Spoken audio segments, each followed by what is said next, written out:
우리 옆에 있는 성도들 바라보면서 오늘 이렇게 인사했으면 좋겠어요. 주님이 함께 하시니 희망이 있습니다. 우리 옆 사람 바라보면서 인사합니다. 주님이 함께 하시니 희망이 있습니다. 할렐루야. 우리 희망의 근거는 다른 것에 있지 않고요, 부활하신 주님께 있습니다. 사망 권세를 이기시고 생명의 주로 우리 가운데 오신 주님, 그 주님이 우리와 함께 하는데 어떻게 우리 삶이 무너질 수 있겠어요? 우리가 어떤 상황에 있든지 어떤 환경에 있든지 절대로 낙심하거나 좌절하거나 절망하지 마시기를 간절히 바랍니다. 부활하신 주님이 우리와 함께 하셔서 절망도 절망케 하셔서 우리의 삶에 희망의 놀라운 역사들을 이루어 나가실 줄로 믿습니다. 오늘 초상화와 자화상이라고 하는 제목을 가지고 잠시 말씀을 나누길 원해요. 여러분, 그림에도 장르가 있죠? 보게 되면 초상화도 있고 자화상도 있어요. 이 초상화는 내가 그린 그림이 아니고 남이 나의 외면의 모습을 보고 그려준 그림입니다. 이걸 초상화라고 말을 하죠. 그러나 자화상은 내가 스스로 나를 그린 그림이에요. 내 내면 안에 있는 나의 그 자아의 모습을 화가가 스스로 그린 그림, 이것을 우리가 자화상이라고 말하고, 서구 예술사를 보게 되면 수많은 예술가들이 수없이 많은 자화상들을 그렸습니다. 여러분, 우리가 가만히 보면 남이 나에 대해서 어떻게 생각하는가, 또 남에게 비춰준 나의 모습, 물론 그 모습도 중요할 수 있어요. 그러나 그것보다 더 중요한 것은 오늘 남에겐 보이지 않지만 정말 내 안에 있는 나의 모습입니다. 그렇죠? 그래서 우리가 나에 대해 어떤 생각을 가지고 나에 대한 어떤 자아상을 그리면서 살아가느냐라고 하는 것은 너무나도 중요해요. 우리가 어떤 자아상을 가지고 살아가느냐에 따라 우리 인생이 완전히 달라지기 때문에 그렇다는 거죠. 여러분, 건강한 자아상을 가지고 살아가는 사람은 건강하고 행복한 삶을 삽니다. 그런데 이 병든 자아상을 갖게 되면 아무리 좋은 환경, 아무리 좋은 그 여건 속에 자리한다 할지라도 여러분, 불행하게 살아가요. 그 병든 자아상이 그 사람을 불행하게 만드는 거예요. 그래서 우리가 자녀 교육에 대해서 많은 이야기들 하지만은 저는 자녀 교육에서 가장 중요한 건 어릴 때부터 건강하고 행복한 자아상을 자녀들에게 심어주는 일, 무엇보다 중요한 일이라고 생각합니다. 오늘 말씀, 흔히들 잘 알고 있는 돌아온 탕자의 이야기예요. 너무 유명한 비유의 말씀이죠. 그런데 저는 이 말씀을 다시 읽으면서 이 말씀이야말로 자아상의 중요성을 우리에게 일깨워주는 그런 놀라운 말씀이구나 라고 하는 사실을 깨닫게 되었습니다. 내용 안으로 들어가 보면 이런 내용입니다. 어떤 사람이 있었는데 그 사람에게 아들이 둘이 있었다는 거예요. 그런데 어떤 이유인지는 알지 못하지만 그 둘째 아들이 어느 날 아버지께 와서 아버지, 나의 분깃을 달래는 겁니다. 그리고 며칠이 지난 다음에 그 분깃을 가지고 그만 이 둘째 아들이 아버지의 품을 떠나요. 당시 아버지의 마음이 어땠을까요? 분깃을 달라고 하니까 분깃을 주긴 했지만 정말 이렇게 매정하게 뒤도 보지 않고 아버지의 품을 떠날 줄 몰랐는데 떠나더라고요. 집을 나간 그 아들을 생각하면 억장이 무너지고요. 성경에 자세히 나와 있지 않지만 이 아버지의 마음은 찢어지고 또 찢어졌을 거예요. 그렇죠? 그렇게 아버지의 가슴에 대못을 받고 그리고 집을 나갔으면 좀 잘 살기라도 해야 할 텐데 성경을 보게 되니까 잘 살지 못했어요. 아버지의 분깃을 가지고 나가서 허랑방탕한 세월을 보냈습니다. 다 탕진을 하고, 그리고는 어느 집에 모섬으로 들어가서 그 집에 돼지를 치는 그 일을 합니다. 그러다가 어느 날 굶주린 배를 채우기 위해서 돼지들이 먹는 그 쥐염 열매로 자기 배를 채우는 이런 끔찍한 삶의 자리에 던져지게 돼요. 그때 이 아들이 아버지의 품이 생각이 났어요. 내가 아버지와 함께 있었다고 한다면 지금 내가 이렇게 굶주린 배를 채우기 위하여 돼지가 먹는 쥐염 열매를 주워 먹고 있지는 않을 텐데. 그리고 아버지의 품을 생각해 보니까 너무 따뜻했던 거죠. 그리고 그 집에서는 종들도 이렇게 굶주리지는 않는다는 거예요. 차라리 내가 아버지께로 돌아가야 되겠다. 내가 아버지께 가서 아버지한테 아버지 내가 당신의 둘째 아들입니다 라고 말할 자격은 없지만은 그러나 나를 종이라도 받아주세요. 아버지의 품의 종이라도 내가 되고 싶습니다. 그런 마음을 가지고 이 둘째 아들이요 돌아옵니다. 그런데 성경을 자세히 보니까 여러분 처음 나갈 때 모습하고 돌아올 때 이 둘째 아들의 그 몰골이 완전히 다르지 않았겠어요? 꺼렁뱅이가 돼가지고 말이죠. 저 멀리서 이렇게 오는데 아버지가요 한눈에 알아보고요. 자기 아들인 줄 알아보고 달려가서 허거하고 입 맞추고요.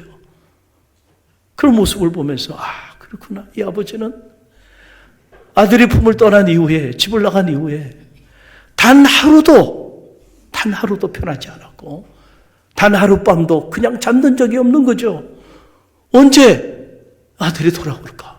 그리고 그 아들이 떠난 그곳을 바라보면서 늘 아들이 오기를 고대하고 또 고대했음을 알 수가 있는 거예요. 그러니까 저 상거가 아직 먼데 거기에 몰골이 말이 아닐 텐데 벌써 자기 아들인 줄 알아보고요.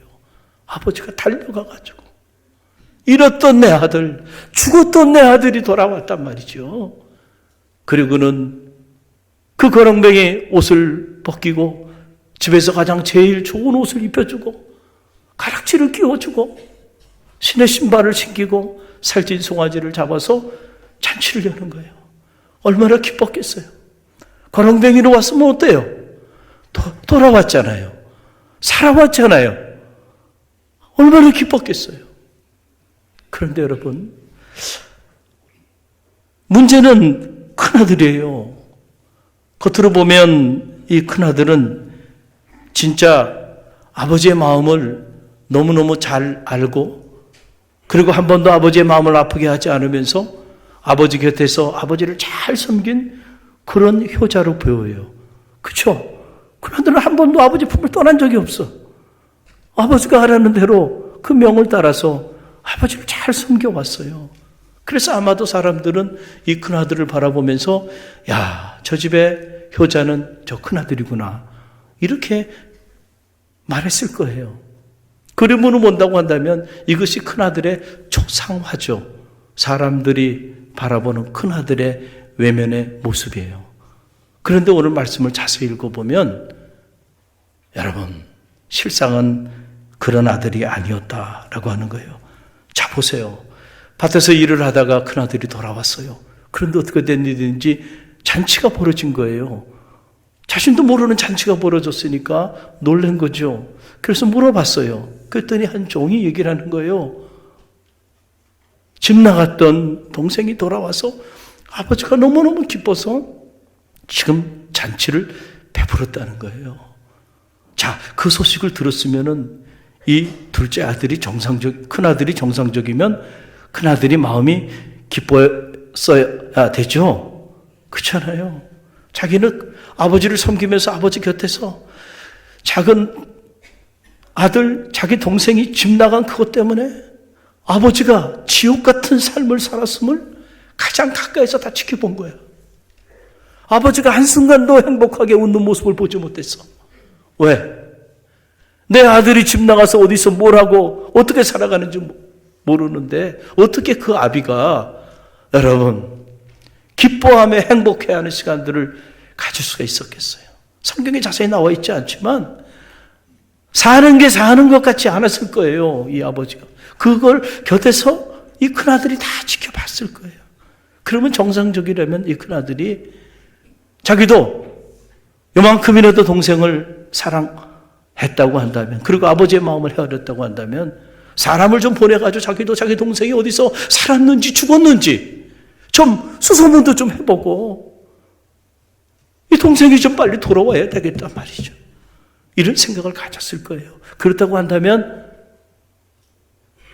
그 동생이 돌아왔다는 소식을 들었을 때 이 큰아들도요, 기뻐가지고 달려가서, 그쵸? 자기 동생을 어루만져 잘 왔다 말이야. 너 때문에 아버지가 얼마나 힘들었는지 알아? 나도 너를 찾았어. 집에 잘 왔어. 그러면서 기뻐하면서 같이 잔치에 참여했을 거예요. 그런데 오늘 성경을 보니까 안타깝게도 여러분 이와는 정반대의 모습을 큰아들이 보여요. 동생이 돌아와서 잔치를 베풀었다는 소리를 듣고 화를 내면서 아버지에게 삿대질을 하면서 나는 그 잔치에 참여하지 않겠다고 노를 바라고 있는 이런 큰아들의 모습을 봐요. 여러분 그 내용이 28절로 30절에 기록되어 있어요. 우리 함께 읽어봅니다.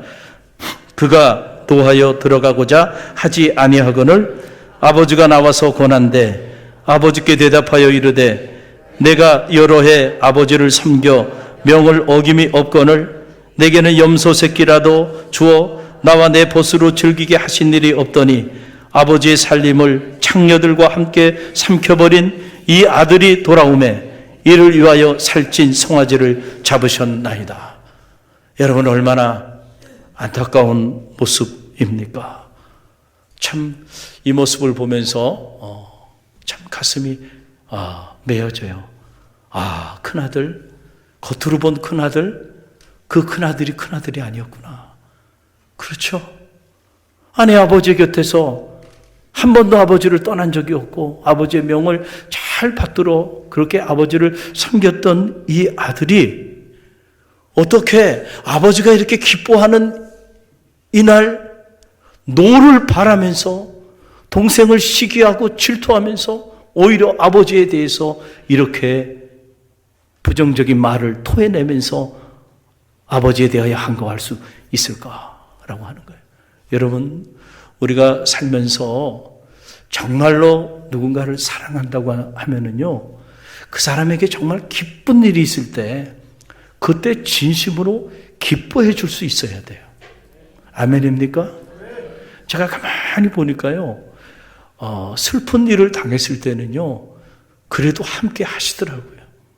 슬픈 일을 근데 어느 가정에서 어느 자녀가 잘 되든 남편이 잘 되든 기쁜 일이 있어.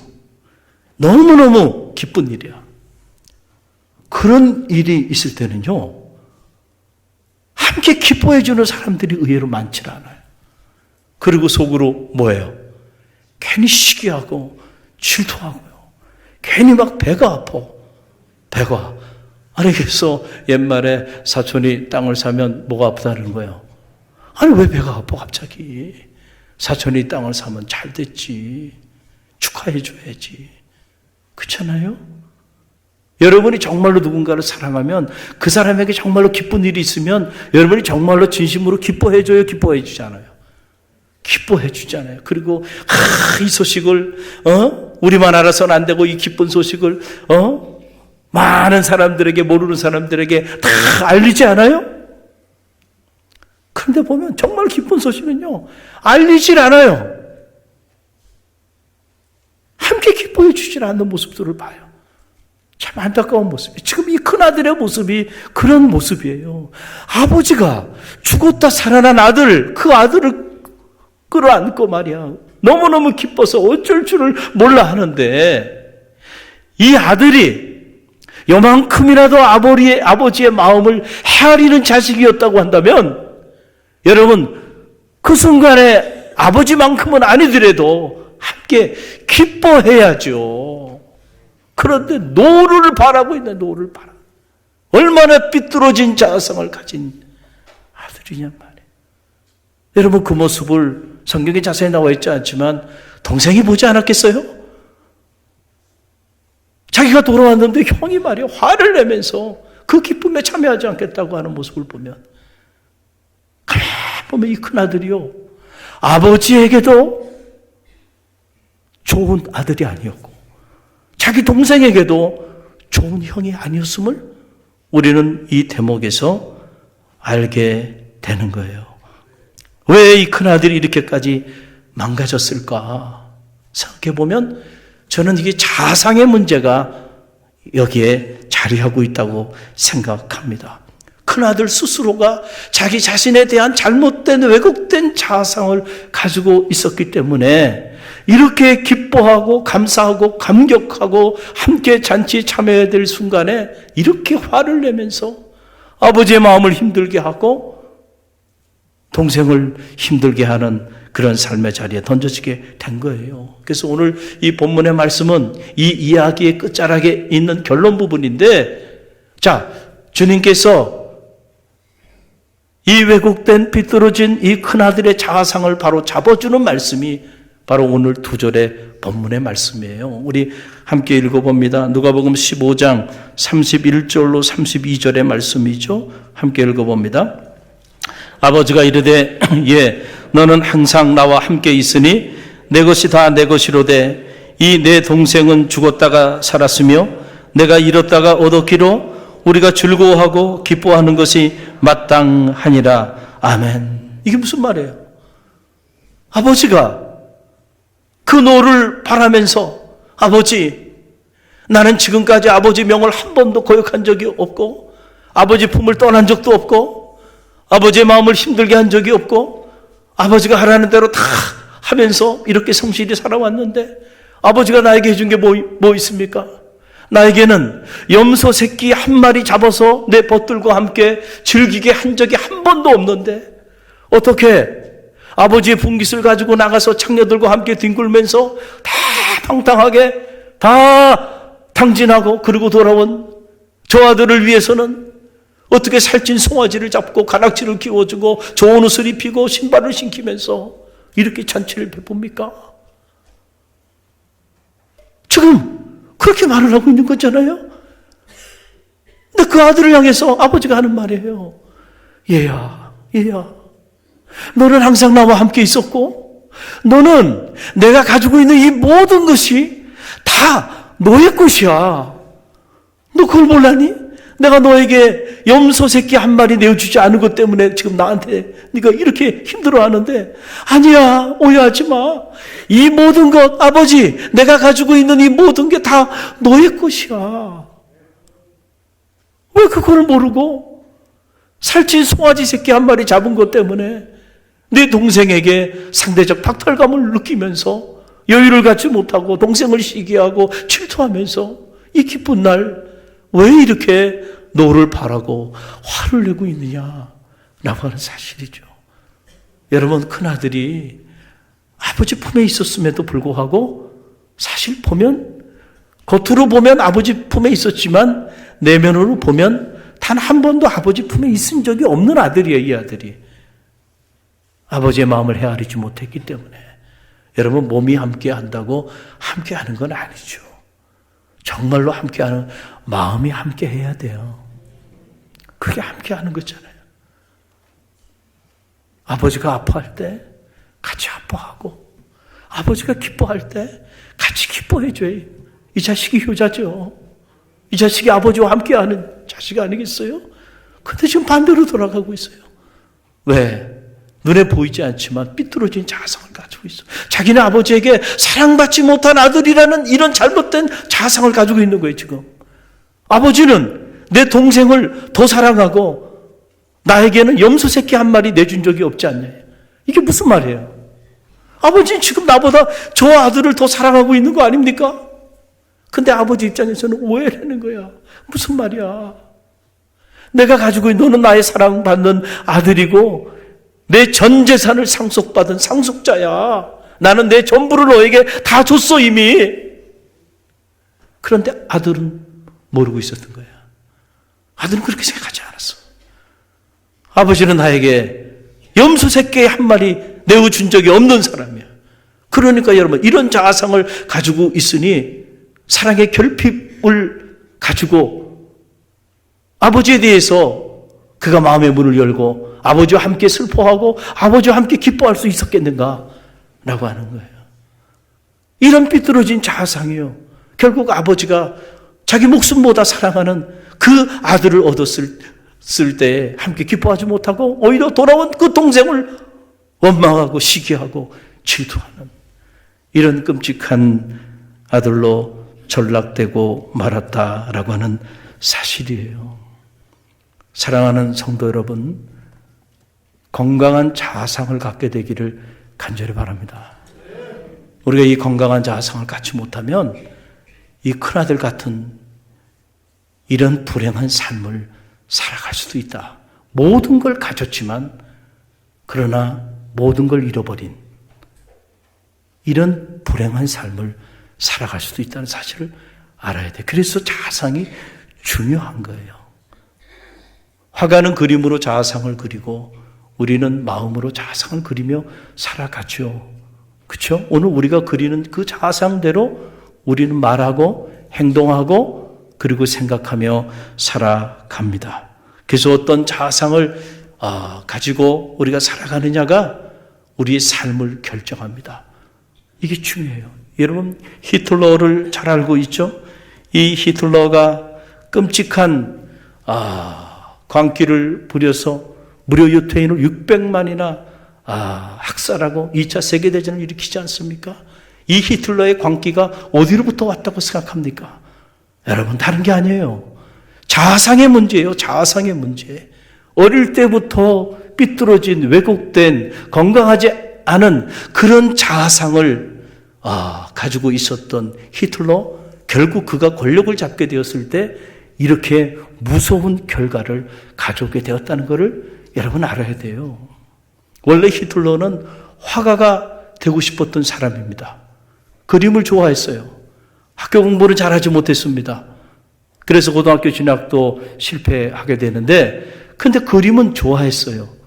남들보다 탁월하게 잘 그리지 못했지만은 그러나 그림을 그리는 걸 좋아했어요. 그래서 자기는 위대한 화가가 될 거라고 하는 그런 거의 망상에 가까운 확신을 가지고 있었던 인물이 히틀러의 그 청소년기예요.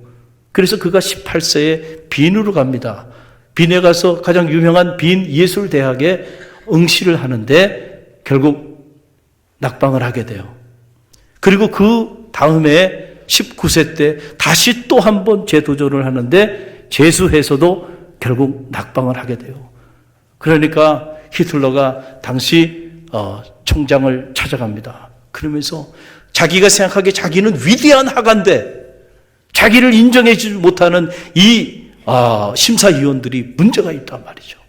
그러면서 문제 제기를 하기 시작합니다. 그때 그 총장이 한 말이 이런 말이에요. 자네 그림은 예술이 아니라 이게 건축에 가까워. 자네는 예술가가 되기보다는 그냥 건축가가 되는 것이 훨씬 좋겠어. 건축학과로 진학하는 것이 좋을 것 같아. 라고 이렇게 권면을 했다는 거예요. 실제로 제가 히틀러가 그린 그 그림들을 보니까 히틀러가 그린 그림의 대부분이 다 뭐냐면 건물을 그린 그림들이에요. 건물. 건물에 관심이 많았던 거예요. 차라리 건축학과로 가는 것이 낫지 이게 예술이 아니에요. 왜냐하면 당시 그 현대 미술의 트렌드는 초현실주의를 표방하면서 나오고 있었던 때에 그가 그린 그림이라는 건 이게 그림이나 예술이라기보다는 그냥 건축 설계도나 건축 청사진 같은 그런 그림이란 말이에요. 그러니까 자네가 이 그림으로 위대한 화가가 되기는 부족하다는 거예요. 그래서 두 번의 낙방을 하고요. 그 좌절감을 견디지 못하고요. 그가 18세에서 25세까지 그냥 이렇게 엽서에 그림을 그리면서 겨우겨우 살면서 그 시절 사회와 그리고 유태인들에 대한 혐오와 그 증오로 자기의 그 좌절감을 상쇄해 나갑니다. 그래서 그때의 자기의 그 마음의 상태를 나의 투쟁이라고 하는 그의 자서전에서 훗날 그때의 상황을 이렇게 기록하고 있는데 한 자락을 소개하면 이렇습니다. 이런 내용이에요. 그때가 내 생애 가장 슬픈 시기였다. 모든 동정심을 없애버리는 악마의 잔인성을 처음으로 느껴본 때도 바로 그때였다. 바로 그 시기가 내 인생의 가장 슬픈 시기였다. 그렇죠? 그래서 그 어떤 동정심도 자리하지 않는 악마의 잔인성을 내가 내 자신 안에서 경험했던 시기가 바로 그 시기였다는 거예요. 자기의 재능 없음을 인정하고 또 다른 차원의 재능이 있으면 그쪽으로 자기의 진로를 바꿔야 되는데 히틀러는 그렇게 생각하지 않고요. 나는 이미 위대한 화가야. 그런데 세상이 나를 알아주지 않아. 세상이 나를 인정해 주지 않아. 그 모든 것을 다 남 탓을 하기 시작하는 겁니다. 나의 문제가 있는 게 아니고 이 세상에 문제가 있고, 특별히 당시 유대인들이 이 화상을 다 좌지우지했거든요. 그래서 이 미술거리를 유대인들이 다 장악하고 있었는데 저 유대인들 때문에 내가 이미 위대한 화가인데 내가 인정받지 못한다고. 그래서 유대인들에 대한 그 분노와 증오가 자리하기 시작하게 된 거예요.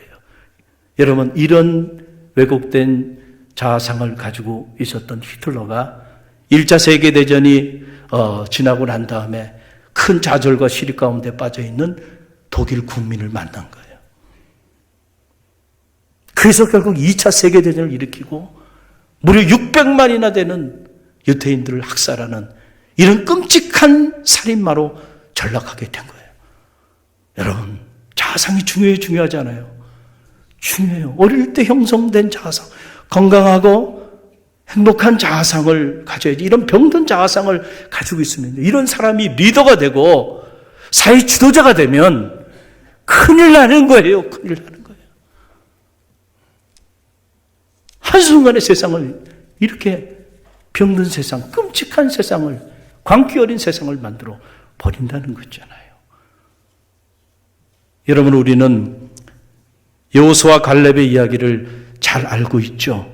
하나님께서 430년 동안 이집트에 종살이하고 있는 이스라엘 백성들을 출애굽시키셔서 그들에게 꿈을 주셨어요. 그 꿈은 꿀과 젖이 흐르는 가나안 산지로 나가는 것이었고, 이제는 너희가 노예가 아니고 성민, 거룩한 백성의 삶을 살게 해 주시겠다고 하는 것이 그들을 향한 하나님의 꿈이었어요. 그래서 그들을 출애굽시켜 주셨어요.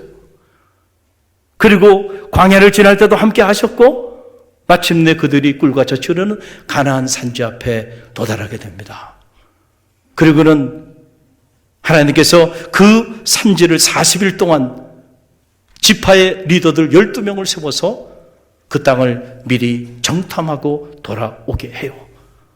그런데 여러분, 그들의 보고는 둘로 갈려졌고, 이 둘로 갈려진 그 일로 인해서 출애굽 1세대, 당시 60만이 넘었던 여호수아 갈렙을 제외한 출애굽 1세대들은 전부 다 그 광야에서 끔찍한 죽음을 맞이하게 돼요. 그리고 여호수아 갈렙만이 그 산지의 주인공이 됩니다. 왜? 무엇이 이들의 삶을 이렇게 갈라놓았는가? 다른 게 아니에요. 자아상 때문에 그렇습니다. 자아상.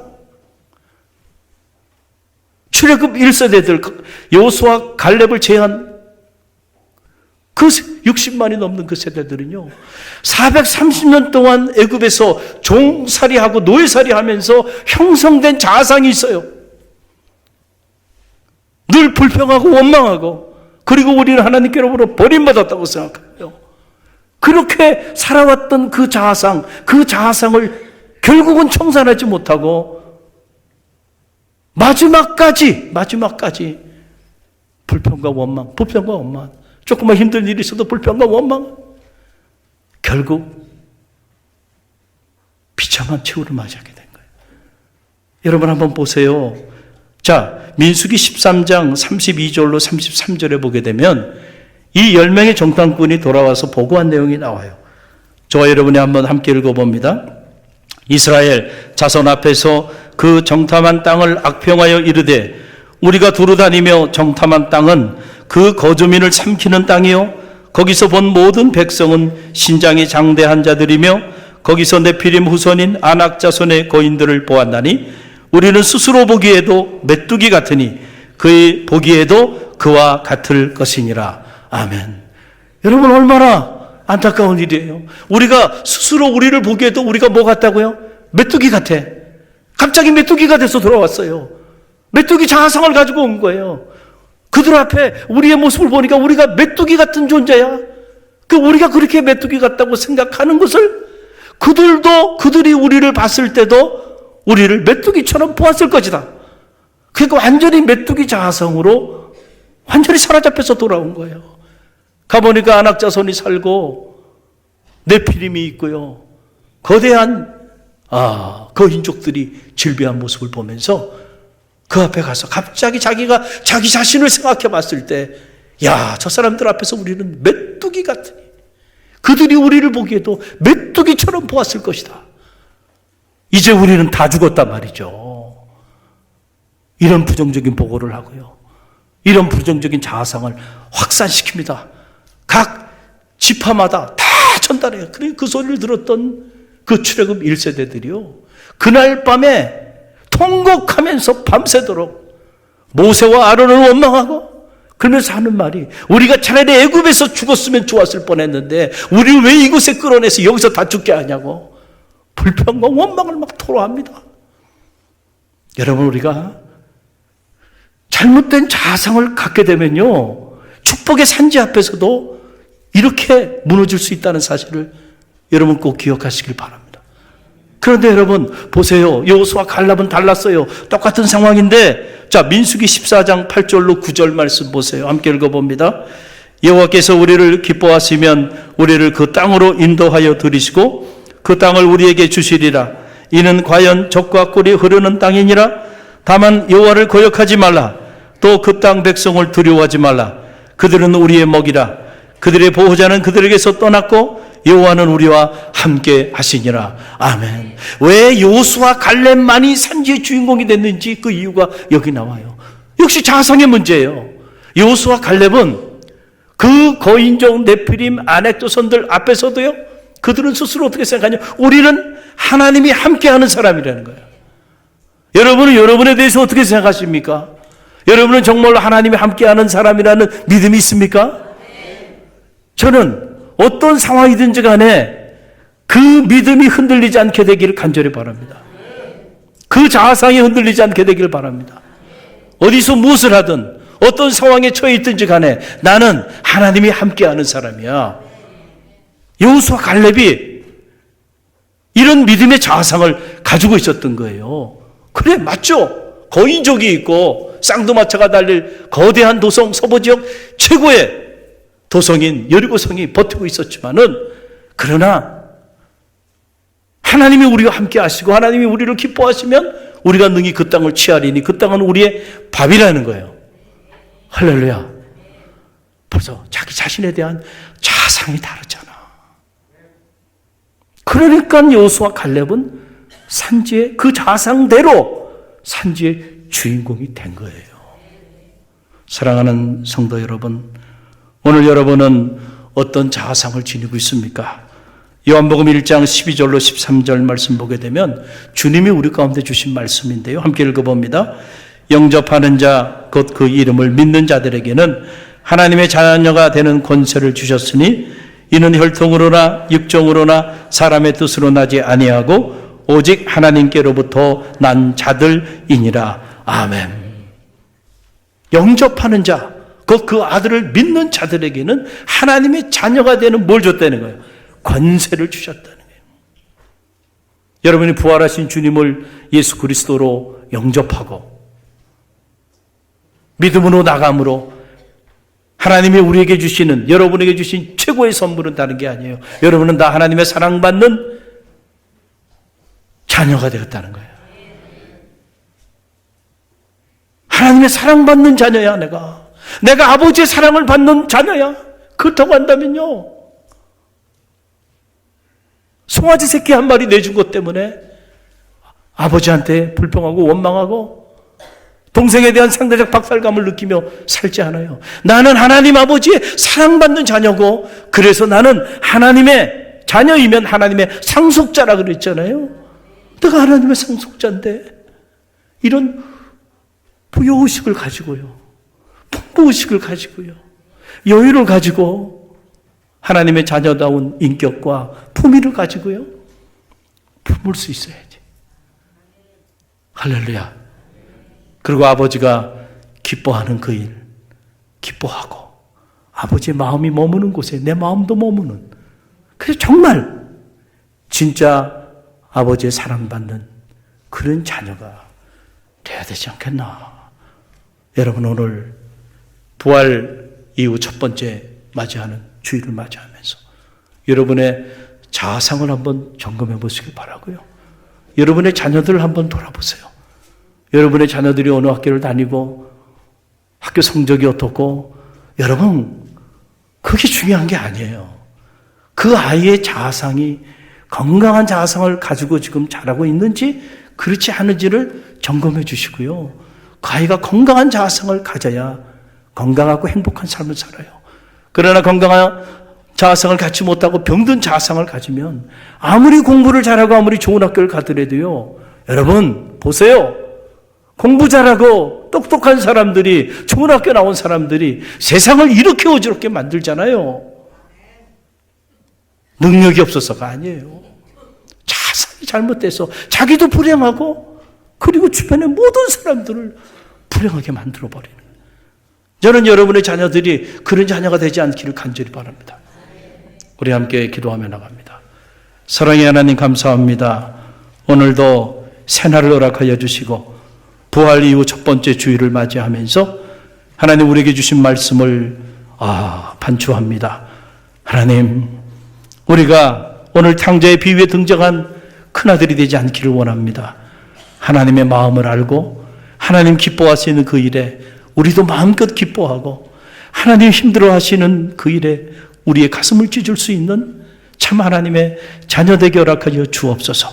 어디서 무엇을 하든지 어떤 상황에 놓여 있든지 절대로 우리가 하나님의 사랑받는 자녀라고 하는 이 사실을 잊지 않는 우리 갈릴리교회 모든 성도들 되게 하셔서 저들의 삶이 머무는 곳곳마다 생명을 살리게 하시고 저들의 삶이 머무는 자리마다 하나님의 나라를 이루어 나가는 능력 있는 그리스도인의 삶을 살아낼 수 있도록 저들 모두를 축복하여 주옵소서. 예수님의 이름으로 기도드립니다. 아멘.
지금은 우리 주 예수 그리스도의 은혜와 하나님 아버지의 만극하신 사랑하심과 성령의 감화, 감동, 교통하심이 오늘 건강한 자아상을 가지고 세상을 향해 담대히 나가는 주의 백성들 머리 위와 저들의 가정과 자녀, 삶의 자리 위에 그리고 다음 세대 사역을 위하여 오늘도 헌신하는 주의 종들과 오늘도 복음의 위대한 역사를 통하여 하나님의 나라를 이루어 나가는 갈릴리 교회와 오늘 우리가 품어야 하는 이 지역과 이 민족과 세계 열방 위에 지금부터 영원까지 함께 하시기를 간절히 축원하옵나이다. 아멘.